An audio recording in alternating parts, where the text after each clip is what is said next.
It is not your typical Airbnb. There is no cell service or even a kitchen. And instead of a room, you're sleeping less than a foot from the dirt floor in a teepee in the Santa Fe Hills.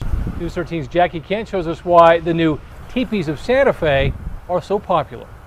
Off the beaten path, about 16 miles from Santa Fe in Lamey. Kind of gives people a time away from their normal lives. Is a different kind of Airbnb experience Matthew Andre calls luxury by 17th century standards, starting with a camp out in a Native American teepee on a hill overlooking the Sangre de Cristo Mountains. It's an amazing shelter, and they look great at night, and you're under the stars, and you get the feeling of being out, and just you in the wilderness. At the teepees of Santa Fe, you won't find running water, cell service, or plumbing, but you will have access to an outhouse. You can see the 3 beds are really all that fit in here. There's no kitchen, AC, or heating, but these teepees are open all year long, so if it gets cold, you grab a hot brick, wrap it in a towel, and put it at your feet. With the nearest cafe about 10 miles away. Their amenities include massages in the canvas teepees, archery lessons, and inside you'll find 3 beds that can comfortably sleep 4 people.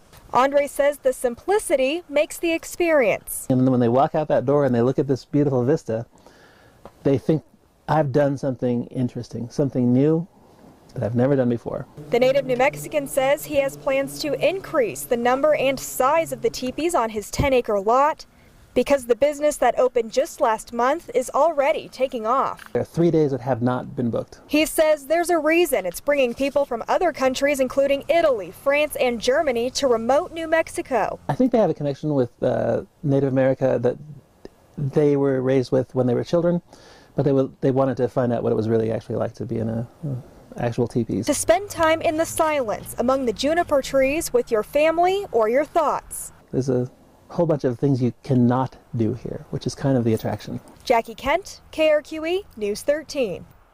A night stay is $55, but that's expected to go up to $100 by summer. Andre says he may expand his business closer to Santa Fe or even Arizona, Colorado, or Texas.